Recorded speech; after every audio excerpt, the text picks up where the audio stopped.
Welcome to Learn Commerce PU online classes.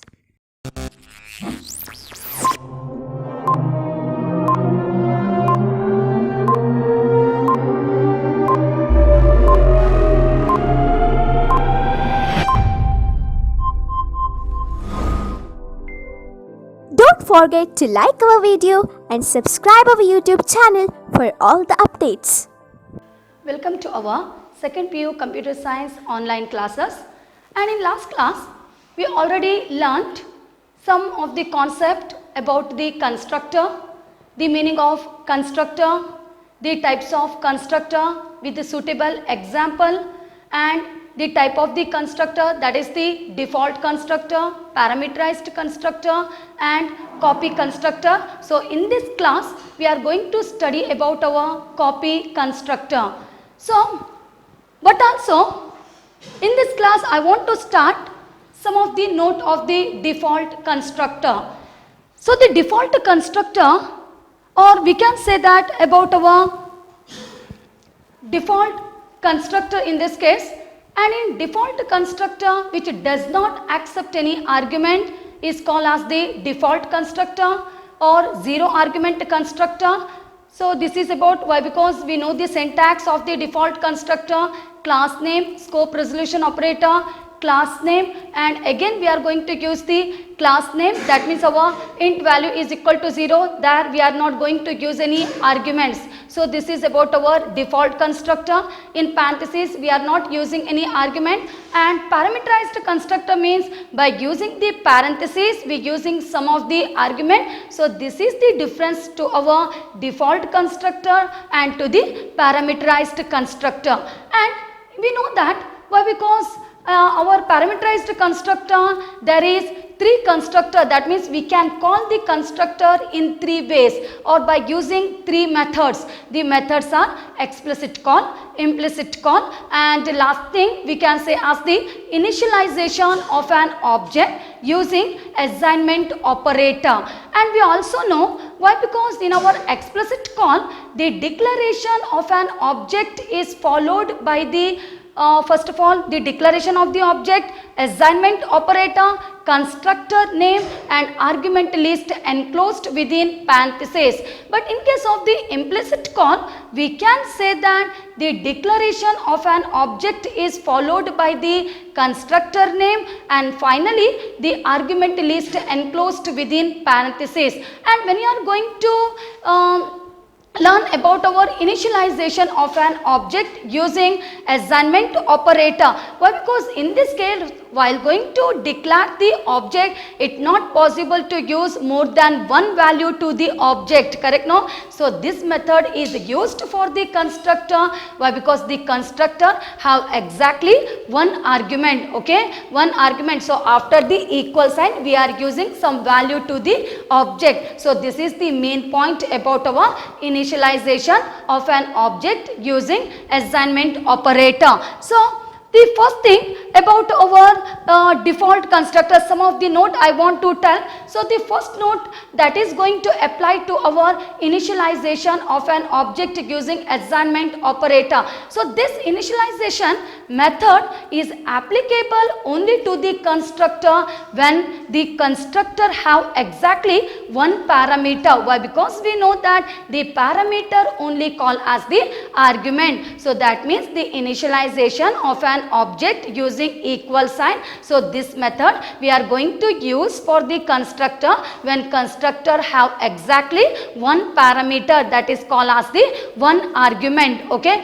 And later next one, what about the default constructor? When we are knowing it is a default constructor, if user does not want to pass any arguments, clear this point here, maybe in parentheses, if you are not using any argument, if you are not passing any argument, then the compiler automatically invoking or thinking it is a default constructor. That means the default constructor must be created in the class. Clear this point here. If user does not want to pass any argument, That means we can say that the default constructor must be created in the class here. And what about the parameterized constructor? Why? Because maybe if any class contain at least one parameterized constructor, at least one argument, at least one in bracket, if you are using any argument, on that time only the necessary argument, that means the parameter, are passed to the class in the declaration statement itself. When you are going to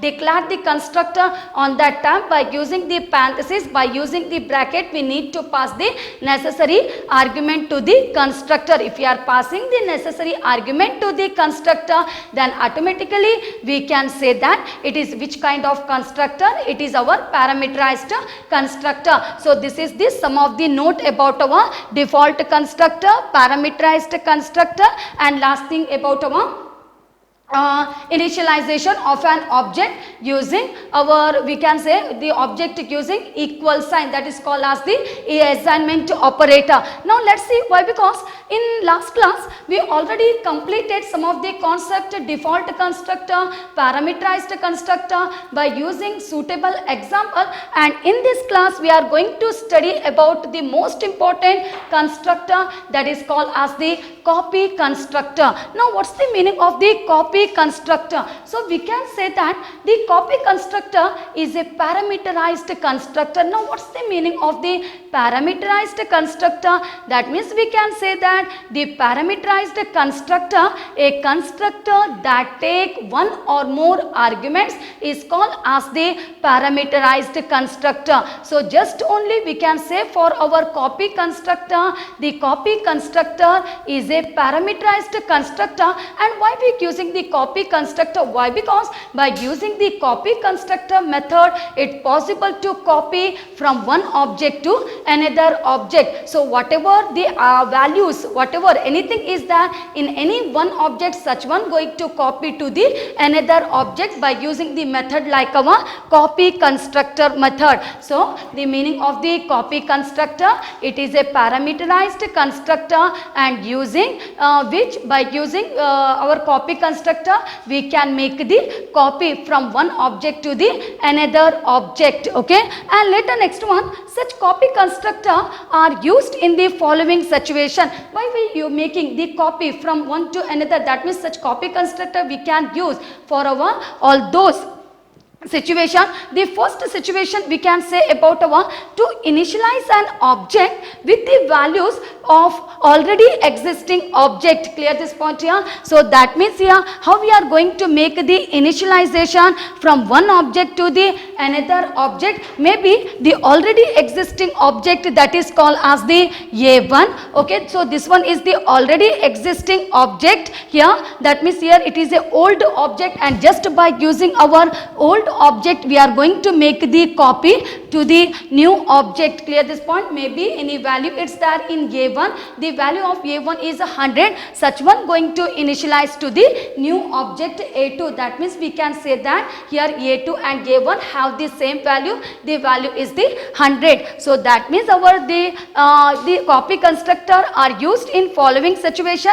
The first point we can say about our to initialize an object with the values of already existing object. How we are going to make the initialization to the object to the new object? By using the value of the existing object. Correct here? And later the second point we can say that when object must be written as function value. Why? Because we know that in our C++ language some of the functions are there. The functions are calling function and the called function, and the calling function passing argument to the called function, and called function performing some of the calculation, and later what's passing value to the our calling function. So that means by using our copy constructor we can also use the some of the functions here. So when object must be written as the function values. Clear this point here? And the third point that it also suitable to our calling and call. That is, we can say that to state object as by value parameter of a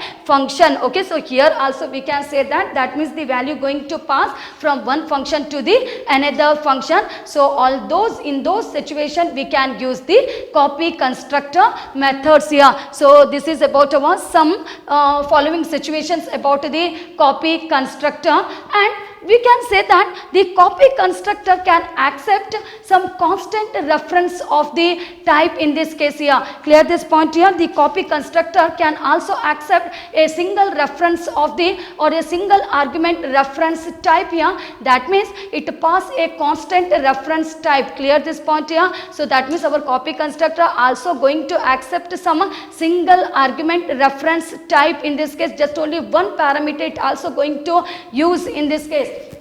And some of the syntax of the copy constructor. The syntax of the copy constructor: class name, scope resolution operator, class name, opening of the parenthesis, class name, ampersand, PTR. Okay, kya? So this is the syntax of the copy constructor. Maybe I am using the class name, that is the X here. So that means I am going to write the example for the syntax of the copy constructor as the class name, that is the X, scope resolution operator, and the class name. Why? Because we know that in our constructor the class name and maybe the constructor name should be the same. So we are not using any constructor in our syntax here. Whatever is that we are using as by class name only. So the class name, that is the X, scope resolution operator, and the class name, and again opening of the parenthesis, again we need to take the class name, that is the X, and ampersand, PTR. So what's the meaning of this example? So in this case we can say that the X is a class name. Clear this point here? The X is a class name and PTR is a pointer to the class object X. That means it going to point to the class object X here. Maybe anything we are going to write here. That means it is a constant reference type. Our copy constructor can accept a single argument of reference type. That means it passed as a constant reference type here. So again that means here we can say that the X is a class name here. And what about the ampersand PTR? That means it is a pointer to the, it pointing to the class object X. Clear this point? So this is the meaning of this example here. But also some of the note, otherwise we can say that the note and also with the features of the copy constructor. Clear this point here? Maybe you can take it as the note, otherwise we can refer it is the features of the copy constructor. So the first features of the copy constructor, we can say that the copy constructor invoked explicitly. What about the explicitly? Why? Because we already learnt the meaning of the explicit call: openly after the declaration of the object by using the equal sign and we initializing, that means we providing some value to the argument, that is called as the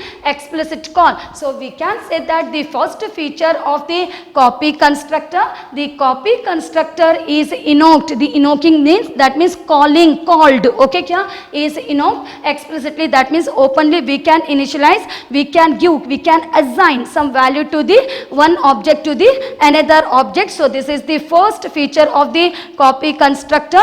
And second feature of the copy constructor, we can say that the copy constructor is invoked when new object is created. Correct? No? Why we using the copy constructor? Why? Because we know the meaning of the copy constructor. Using which constructor? We can make the copy from one object to the another object. So just only the second feature, the copy constructor is invoked or called whenever a new object is created. Clear this point here? When you are going to create one new object here and equate it to an already existing object. Why? Because we know that in our object we initializing some value to the object here. By using the same value we are going to make the copy, and later the second object also have the same value here. So So we can say when a new object is created and equated to an already existing object. So let's see by using the example. Now the x a1 semicolon, that means this one is the default constructor. How we are thinking, it is the default constructor. Why? Because after using the x, just only I used a1 semicolon. But if you are using x a1 and opening of the parenthesis, that means we can say that it is not the default constructor if you are using some of the arguments, correct? No, if you are using some of the arguments, maybe the argument is the 100, 200 here, it is not called as the default constructor. Clear this point here? If you are using any argument, so we can say that the first one x a1 semicolon, this is the example of the default constructor. Now just by using the object name is the a1, I am going to create one new object here. So the second line show about the copy constructor, that is from one object to the another object. But how I made the copy from one object to the another object? Just by using x a2 equal a1 semicolon, that means whatever is there in a1, I am going to make the initialization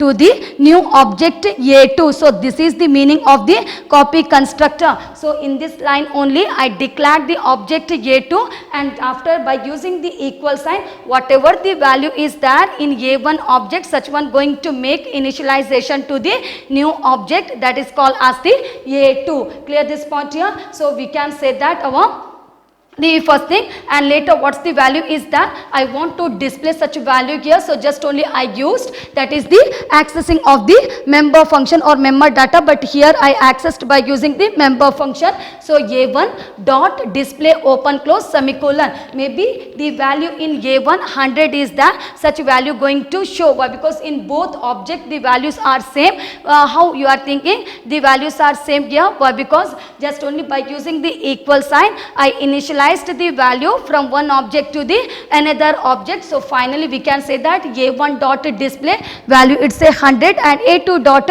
display also the value is the 100. So the second feature we can say that the copy constructor is invoked when new object is created and equated to an already existing object in the declaration statement itself. Clear this point here? Or by seeing this example, or this example show the use of default constructor, and we created the object a2 by using the object a1. Clear this point here? We created the object a2 by using the object a1 here. So and later let's see the third feature of the copy constructor, otherwise the note of the copy constructor.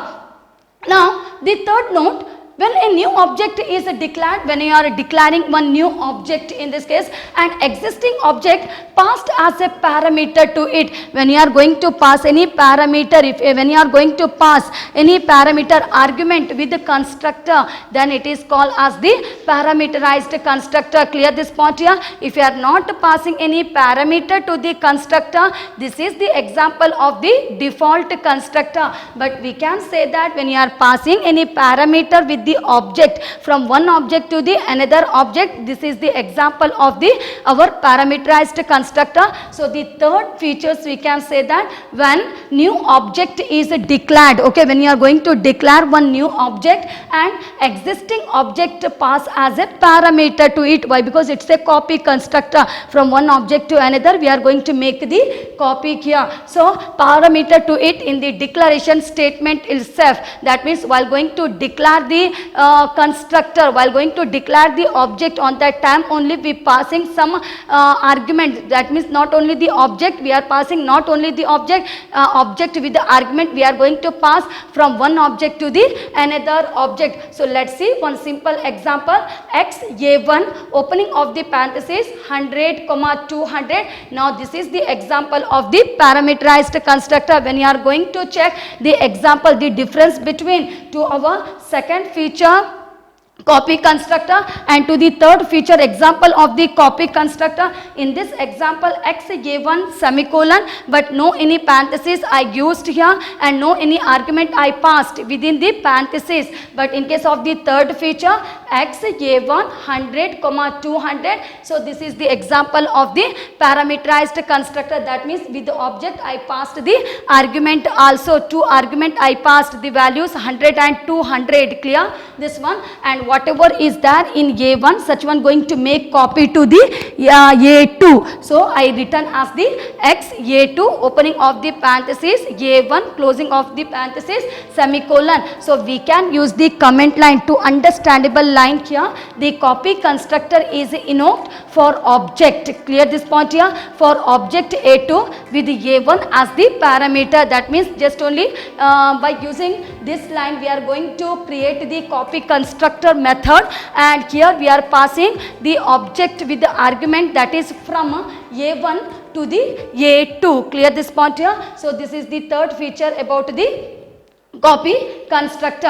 And later next one is the fourth feature. Why? Because I already said about the fourth feature. In case of the situations, that is the object must be written as the function values. So that one only we can say that about the fourth one, when object is passed to a function using pass by value method. That means we know that in our function some of the methods are there, pass by value and pass by reference. In this case call by value, or we can say that our call by reference. So when the copy constructor going to invoke, when the copy constructor it possible to called here when an object is passed to a function using pass by value method. Clear this point? When you are going to pass any argument from one function to another, it also possible to make the copy constructor here. So finally we can say that the fifth point of the features of the copy constructor, the copy constructor is invoked when object returns a value.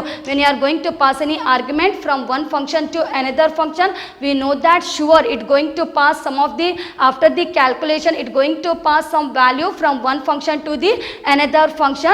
That means in this way also, in this manner also we are going to create the copy constructor. So the copy constructor is invoked when object returns a value here. And maybe we can say that it's a very important concept about our copy constructor. It's a very important concept. And later next one, I think maybe it's a clear of the syntax here and also some of the features of the copy constructor. Thank you.